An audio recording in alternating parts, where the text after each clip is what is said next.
And thank you, Miss Sprinkle, for the talk. And ang dami ko ng pictures ng si Kuya Robert. And, okay, sige, for those who are just here, we'll introduce our guest speakers. And let's start off with Mr. Timothy Kabatahe. He's spearheaded, along with four other individuals, he founded the Yaoi Expo in the Philippines, which is one of the, which just launched last Saturday. And so fresh from the battlefield, si Mr. Kabatahe. How are you feeling today, Mr. Kabatahe? Oh, the mic. Hey, still alive? Well, yeah. And for our next guest, Mr. Robert Wong is a graduate from the University of the Philippines, Diliman, yan.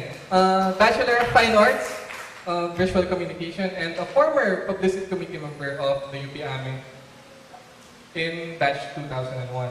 He's the co-founder, director, and events project manager for Cosplay PH, and that's the organization behind several annual events such as Cosplay Carnival, Anime Cosplay Expo, Cosplay Matsuri, and the biggest annual cosplay-centric event in the Philippines, Cosplay Mania, which will celebrate its 10th anniversary this year. And he's a longtime cosplayer himself, and he wishes to share his views and experiences of being part of the cosplay organizing scene. And let's, dear Robert, how's the 10th year of Cosplay Mania?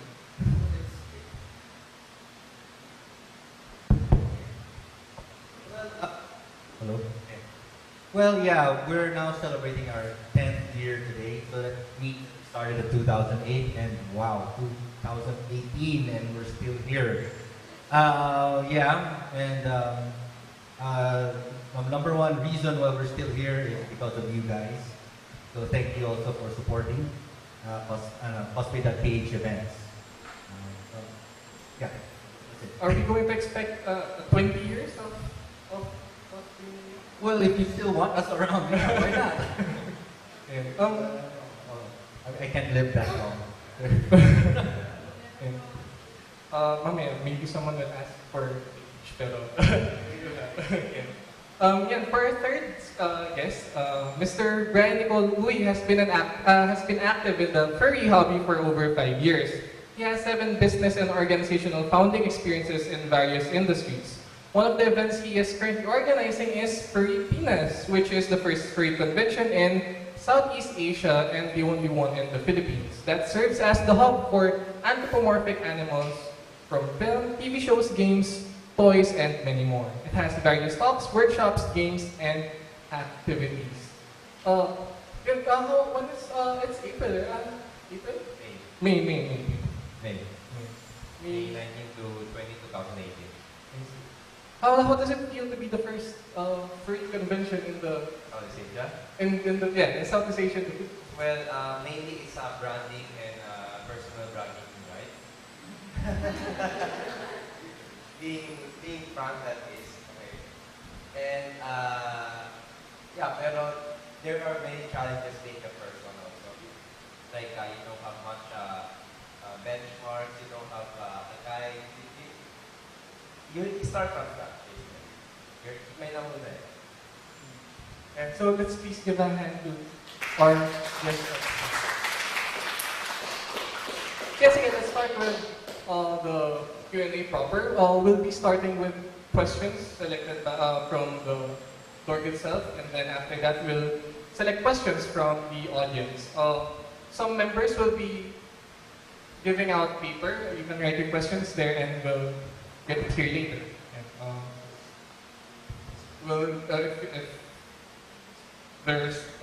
if there's time, we'll ask questions from the audience. Okay, for the first part, starting up. Yan. So, ito yung, medyo pinaka-basic natin. Yan. For the first question for our guests, and isa sa pinaka-importanting tanong, one of the most important questions when starting a convention is why you would decide to start the convention in the first place.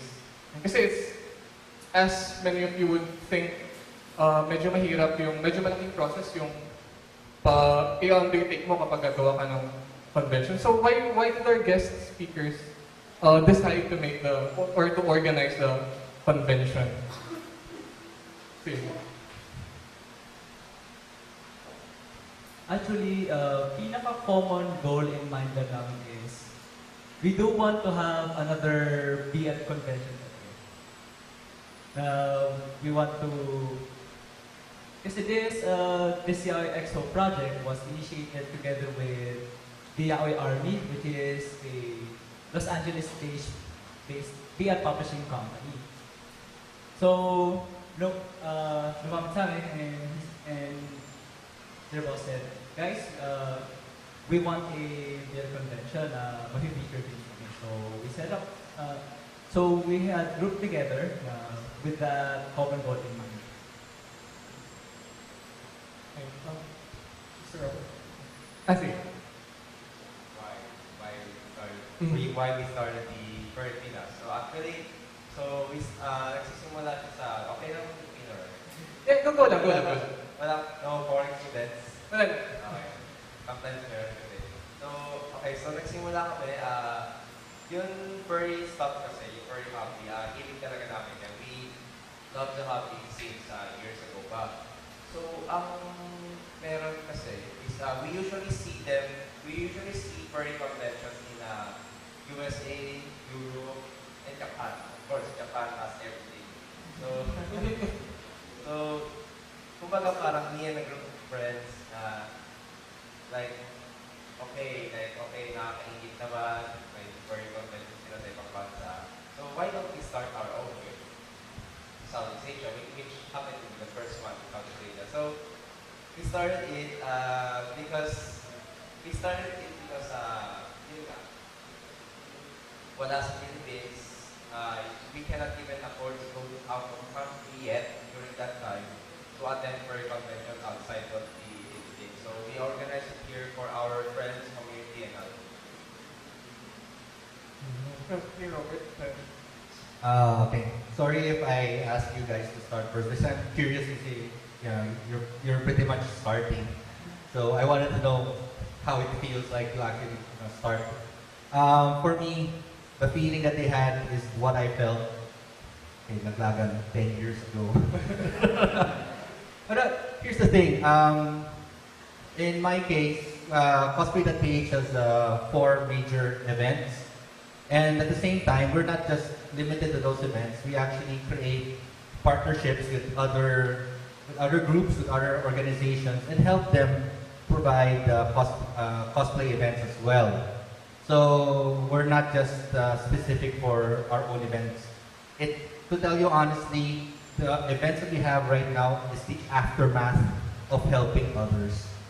Because what it takes to start a con. First, it starts with an idea. Then it starts with guts. Lots of guts. Because just like in an investment, investment is not just financial. It's also intellectual and emotional investment. It has to be the commitment on starting something. Hindi yung parang trip lang. Para na makapagsabi ako, naka-start ako ng con. Well, that's for me, or that's for the group that I represent. Because Cosplay.ph, which by the way started in 2006 actually, we started as a volunteer group. To tell you honestly, the first break we had in organizing events, I actually owe it to Hero. The first Hero Con, the cosplay event was made by us. We did back in 2005, 6 yata. 2000, back in 2006. Yeah, so, and from there we had a lot of practice. We helped PNU, we helped UPAME, we helped also OZ. We helped them start their own event. So, it's really all about helping. And then by 2008, we decided, hey, we had enough experience. Why don't we start our own con? But it shouldn't be any other, regular con, because each group or convention or OZ has its own reasons, Hero has its own reasons. What's our reason? And then we realized that, you know what? there is no convention that exclusively caters to cosplay. Why not? And we decided, hey, let's do it for as Cosplay Mania, wherein the event is all about cosplay. Yeah, it was really hard because to sell it is actually the hardest thing. You have to convince a lot of people to back up that event. So we already started a community. Cosplay page has already an online community. So we actually felt confident because a lot of people were actually receptive to that idea. We've been asking questions like, oy, gusto nyo bang magkaroon ng cosplay event? Cater to cosplayers lang. Sure, why not? Go ahead. Fight lang. Yeah? So, buti na lang, you know, with a lot of patience and perseverance, we're able to get sponsors who actually believed in us. And we're very grateful for them that these sponsors, about 3 or 4 of them, that helped us initially in 2008. By 2018, they're still there with us.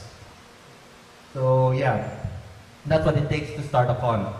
An idea and lots of guts.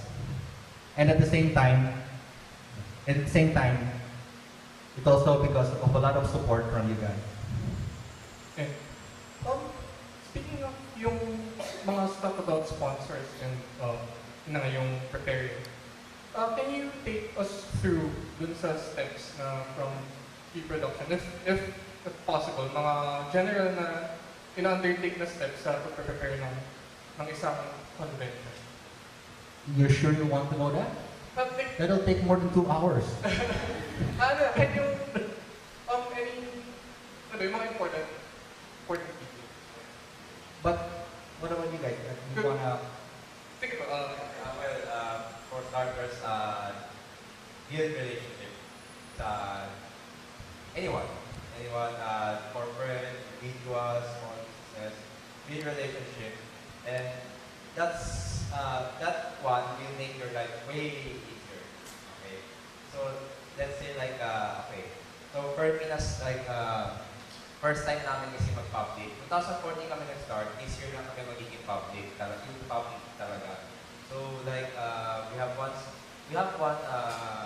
sponsor na it was introduced to me by someone else na may relationship ako, like tinulungan ko siya sa other event, other business matters, but as he said a while ago, na always magtulong yan sa ibang tao, tulungan. And with that, you can build your network, your relationship, and if you have the network, then it will make it easier for you to get sponsors. But let's say kung wala ka pang network, you can start by contacting companies, send them an email, give them a call. You can browse, you can generate your first leads by looking at other events. So in sa Pilipinas, we also look at other events. And chinek namin yung sponsor list nila, doon kami nagsimula rin ng listahan namin. So that's step 1. Is contact and network. Step 2 is actually presenting na. So I actually negotiating terms, conditions, whatever that is mutually beneficial for both parties. Question regarding dun sa presentation part, lalo na sa Pilipinas, how were the others receptive to yung idea ng convention, yung theme ng convention? Okay, so as sabi ni Robert, one of the things na mahirap is how to sell an event. So, nung first batch of sending namin ng mga emails and contact, some of them, akala nila it's a pet convention. Which is not actually. I think, so akala ng iba, pet convention. So we had to restructure our sales, our selling. So para we change our posters, may mga naka-costume na mascot, para hindi siya pet convention. And we also emphasize it by saying Mickey Mouse, Bugs Bunny, para hindi convention. And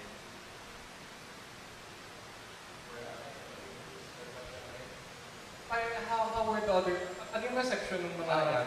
Sorry. Reception, yan. Akala nila convention.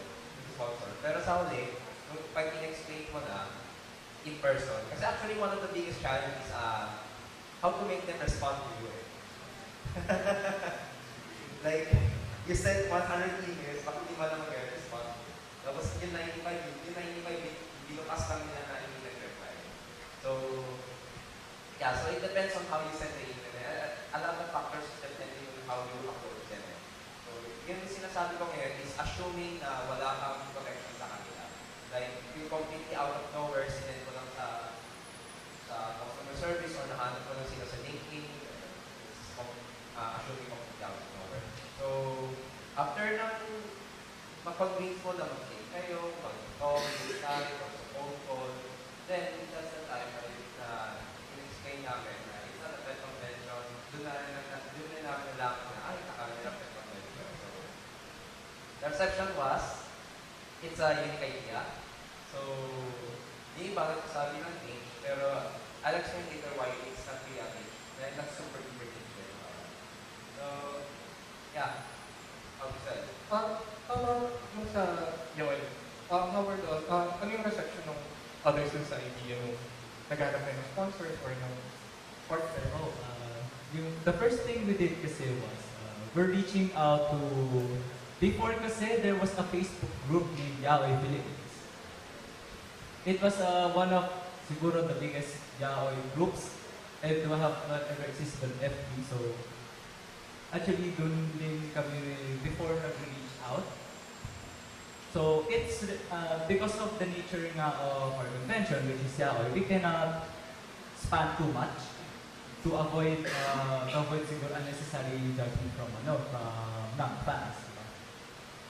So the very first thing din talaga, siyempre on our part, we all only had limited connections all. Kaya we reached out to the very community. And yung reception mo sa amin was very supportive. And people were really hyped about it at that time, 2016 ata, 2016. So, ang naging pinaka-method na namin is where we had a survey if you'd like to participate, as an exhibitor, artist, whatever. So as for major companies naman, so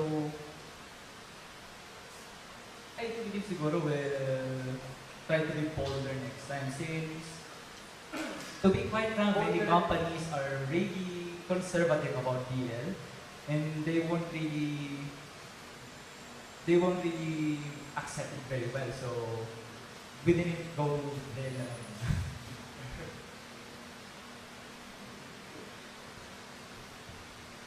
In our case, I really totally feel these guys because back in 2005, you tell what cosplay is to a corporation. Question marks will always go up in your head. What's a cosplay? Costume party.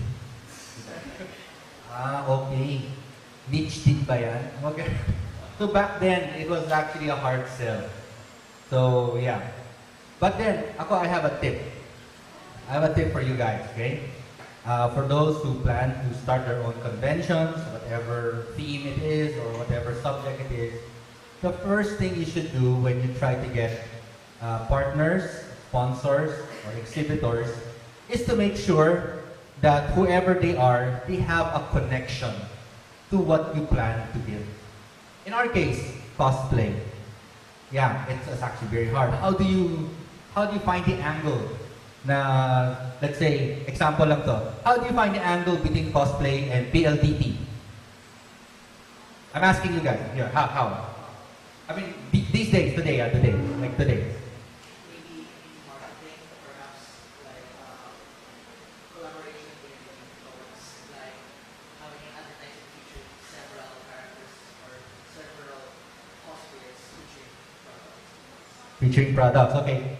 That's okay. But is there any sort of do you think that really is a catch-on, guaranteed catch-on with PLTV, for example? For example lang to. Example. Okay. Hey, I haven't seen you in a while. Gaming and internet. And that's a good clue. Internet. What's in the internet? Well, other than the P word. What's in the internet? Hobby and fan communities. What else? So- so- social. No, that's pretty. I think I thought it was pretty obvious what you do in the internet. What?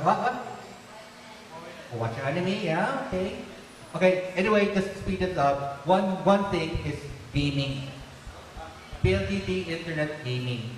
So you actually go through that angle and see na, hey, we want to want to advertise your internet, the thing that you sell like for 900 pesos, blah blah blah, and then we can actually promote it through your gaming arm, diba? And it makes sense in a business sense for PLDT. So that's actually a tip. Is you do your research. You do your research to these potential sponsors, partners, exhibitors. That makes sure that it goes to you can actually sell them or help them be recognized and be connected with your convention. Yeah. These days it seems very easy na because naging mainstream na yung cosplay. So it's very easy to get that angle. So, but yeah, in the case of furry convention and yaoi convention, it takes, I think it seems that, it takes a while to find the angle in the more common or bigger corporations. Like, example, if you go to San Miguel, how do you make Furrycon sell to San Miguel, or how do you make the sell to San Miguel? I'm very, very sure there's an angle to it. You just have to look for it. So that's my tip to you guys when you try to find exhibitor sponsors and everything. Which also, by the way, including exhibitors, you have to get exhibitors that would be related to your event as well. That's why, that's why you also tap into the community, see if they actually want to participate into your event. And here, Robert, question lang. Has there ever been a persistent, throughout your experience in organizing conventions, has there ever been one aspect na consistently either annoying to handle or medyo difficult? May isa bang consistent na part ng pre-production yun na naging mahirap i-handle? Or hindi naman? Okay, here's the thing. Ang laging mahirap is yung nagsisimula. When you start, that's the hardest. When you put your foot forward, that's actually the hardest thing to do.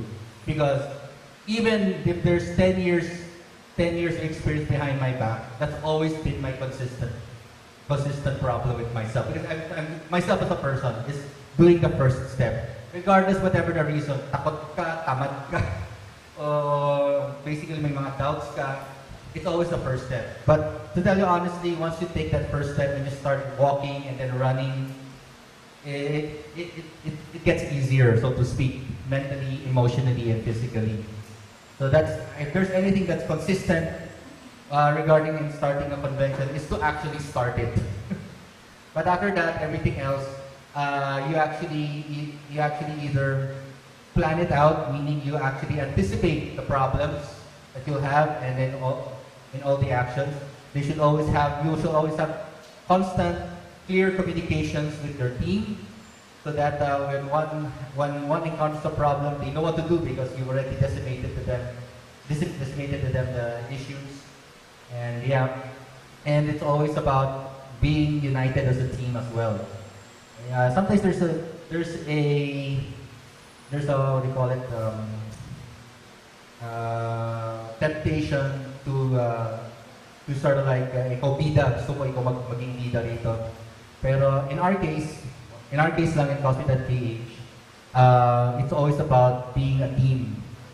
Yeah, we have somebody na kilala niyo na mukha niyo, like I'm pretty sure yung mga iba sa inyo kilala niyo yung president namin, si Mr. Pablo Bayran. He's our sort of spokesperson and face value person of Cosplay.ph. But all in all, it's really all about the team, and he knows that. It's all about all of us together making that happen. Lumabas na rin yung thing about the teams. How did you guys find working with your with your respective teams? Anong experience niyo with? And Sa amin, on our part siguro as the executives, more of dahil nga first namin last Saturday, so parang the pre-planning for that was, lahat kami were consistently discussing ideas.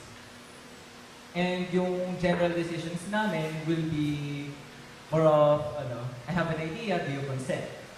Parang ganun nangyayari. Para hindi masyado nagkakagulo. There's some sort of consistency in what our organizing group really wanted to do.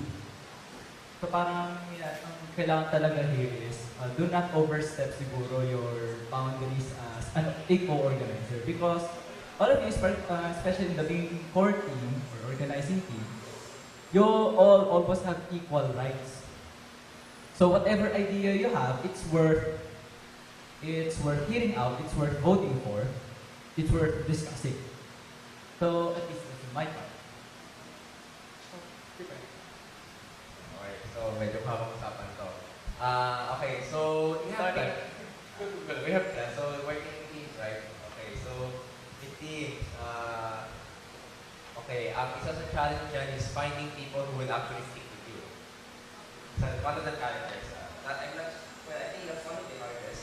So finding people who will stick with you, like sticking with you, para same kind of vision, same interest, profit or non-profit ba, or small or big, or what kind of event, anong team, yeah. So that's you need to find people how to stick with you like that.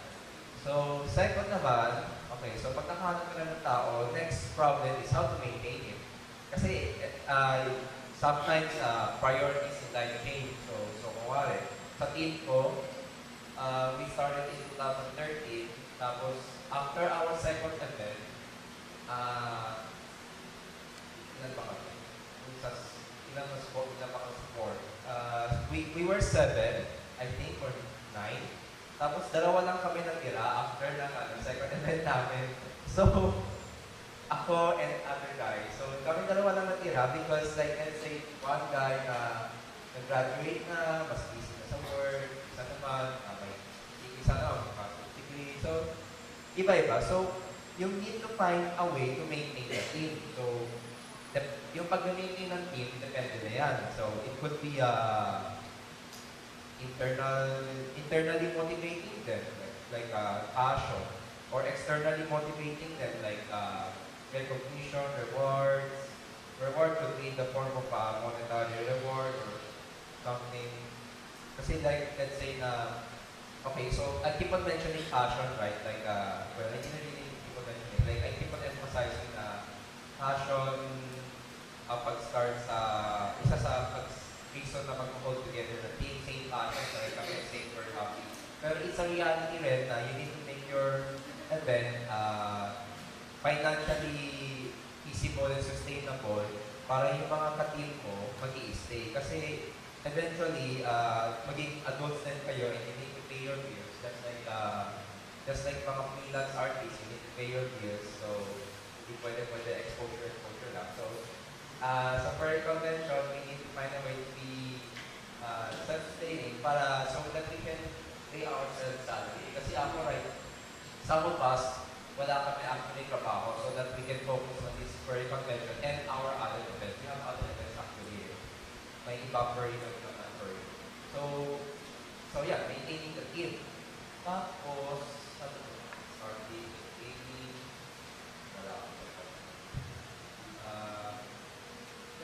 those are two challenges, starting and maintaining the team. Tapos one of the ways na okay, before you even start a team, you have to make, okay, you start a team with 4 people, diba? Like siguro 3 kayo, 4 kayo. Kayo yung usually kayo yung head, the manager, the founder. So it's very critical, as you said, you must step on each other's boundary. It's very critical then kayong start yung core founder team, dapat make sure na may similarity, okay lang, pero nyo. Like ako, apat na kami founder. Apat kami na core founder. Ako yung in charge of externals and business development and overall organization.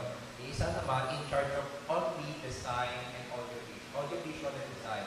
Yung isa naman in charge of foods, etc. So, iba-iba kami ng function, skill set, and specialties.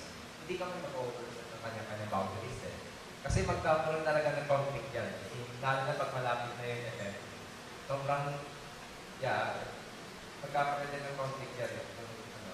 Tapos, once you start the core founding team, ang isa sa kailangan nyo iplano is not just the event kasi, okay, sa event, plan sa programming, plan the timeline. Ang isa sa nakakalimutan ng tao is yung organizational management. You need to plan ano yung core values ng company, ano yung corporate culture, ano yung mission, so that when you recruit mga staff mo, kasi di ba core founders, so pag recruit ka ng staff, may basis na kayo kung what kind of staff you want to be part of the team. Gusto nyo ba yung staff na being there because of the passion or gusto ko ng staff na being there because of the money? There's no right or wrong on that. So I'm just saying na iba-iba tayo by the ways. So you need to establish your organizational culture para ma-maintain yung organization. Such as like, sa Perkinas, pwede like, always fight for near perfection. So, sa design team namin, napapansin ko, 1 pixel away. So, sinasabihan ko, pwede yan sa profession yan. So, lahat naman kami, same yung parang ugali, medyo same yung attitude and style. So, naman-maintain siya na maayos. So, start your team, form a parang cultural structure, then recruit the staff. Simultaneously, part-time that. Robert, you have any? Well, actually, he said most of the basics regarding your teams. So I guess the only thing I can contribute is the reality of actually having the perfect team to go with it. To tell you honestly, when we started the online community of cosplay.ph, we were actually like 16 people. 16. Basically, there are 16 moderators who actually like the idea of having a convention. But as it moved on, it fell to just 6 core members eventually, because just like he said, they actually have other lives to deal with, and then it just so happens, I guess, whether it's luck, perseverance, it just so happens that in our case, we were still able to accommodate that dream despite having work, having to pay bills, and all that. I still remember fondly the first 2 conventions. Nag-a-apply ako sa SSS ng utang. Muutang ako sa SSS so we can actually have starting capital to go to have the next convention. It went to that extreme. Actually, I find that extreme because normally when you have a convention, usually it's what we get from the convention helps fuel for the next one. But then again, in our case, we did not want to have any events that almost as similar. We only wanted that after this event, we have the same event but something new, and then the next event, something new. That something new equals money, extra money. So we had to do extra effort to get all the finances, either getting it from the sponsor or in the end getting it from ourselves, because we really wanted to try it. So yeah, back to the team thing. Every one of us, which I am very proud to say, has that mindset. We want to have this event so that every one of you can enjoy it. That is actually our reward. Cheesy as it may, believe me or not, the best reward to us is to actually see in the Facebook says, wow pare, enjoy ako dito sa event na to. Ang galing. Yan.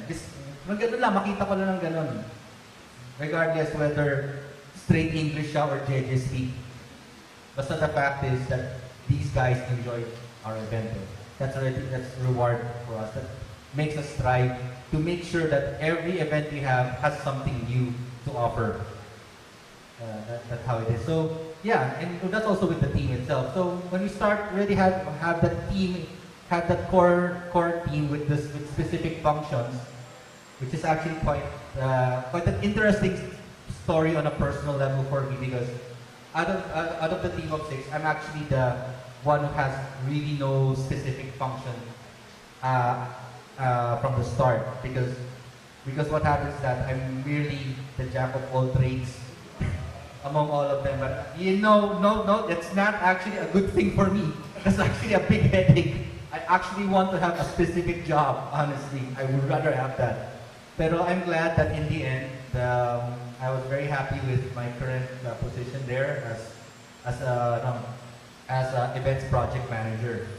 So yeah, basically I'm the PM, the project manager of events, with the exception of Cosplay Mania, whereas I'm the project room manager, because it's so big that we had to split it in different project managers so that we'll be able to actually be able to control what's happening there, and to deal with logistics, deal with the people, deal with their staff, everything. It's much easier if you segregate it among teams, because the worst thing that you can do is to get, you bite more than you can chew.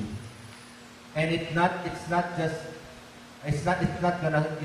you who's going to suffer, it's the event, and eventually the people who supported you, they will suffer. And actually that makes me feel bad the most, when people suffer because of my bad decisions or inaction.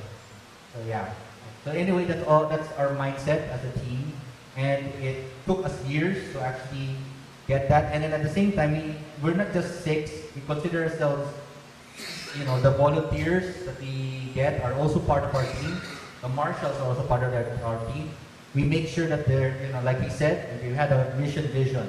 To tell you honestly, when we started crossing that page, we actually found that mission vision as a requirement by BIR. Like, what's your company's mission vision? Meron ba tayo? Kapag ganyan ako, meron pala tayo. Kasi, I'm sorry, I almost failed my business subjects. I had to review them and find, kailangan pala nandito sa books natin. Because, utak fine arts, puro drawing lang utak ko, no? I almost failed my math, I almost failed my business subject, I almost failed science 101. But yeah, I feel you. And for our guest speakers, meron tayong mga questions from the audience before moving to the second topic. And for first one, Murphy's Law states that if something can go wrong have you had experiences of logistic catastrophe? And if yes, how did you manage despite them? I think the answer is unanimously yes, may logistic catastrophes. But how do you deal with those? If possible, I guess, pwede natin i-share yung kung ano yung mga catastrophes na yun. Pero yung mas important, I guess, is how you deal with those catastrophes. Ay, hindi naman. Not necessarily naman. But yung gusto nung nagtanong is yung specific thing. Okay, sa experience ko, it's always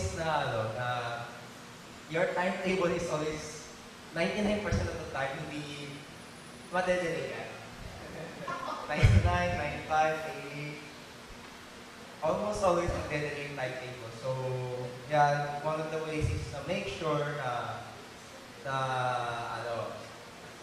good enough time allowance, pero may mataas pa rin siya sa magkakadelay kahit na may good enough time allowance. And siguro, timekeeper, like kanina may timekeeper na 15 minutes na gano'n. Timekeeper, ano ba yung mga disaster?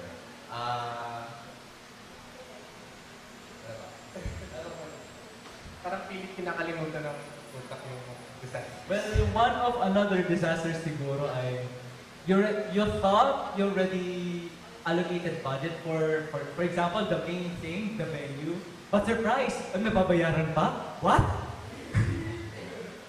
Actually ako unang umiiyak usually kapag may expenditure. So then parang you have to reallocate. At least now I can say that we're done with the first one. So meron na kami basis siguro. Pero usually when you're starting talaga, oh boy, you won't expect. Like even the smallest of expenses, nagpapatong yan. And minsan pa nagtatali, wait, ito lang dapat ang gastos, bakit? Ba't sumobra?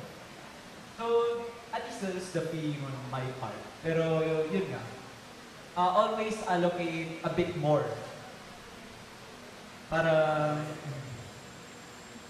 kasi to be fair din, minsan nasa first din yung pinakamagastos talaga eh. Since you'll also be, I think, procuring materials that you'll be using in the future. So marami talagang overhead cost. But once you get it done, may mga nag-turn over to the next and you can use it on Well, in this case, okay, I mean, no event's perfect. I mean, it would take me more than 2 hours to tell you all the hardships we went through for 10 years. So actually, it went to the point that I actually hold a seminar called Risk Management in Organizing Events. I actually have that. Some of you, UPAME, I probably attended that. I did it twice here, on risk management. Because the thing is, the number one cause, if I were to summarize all the Murphy Law issues, it always boils down to one thing: communication. Miscommunication makes the problems. Assumption makes the problems. Ano yan? That's the thing. Always that. All the problems I encountered, that is always the core issue.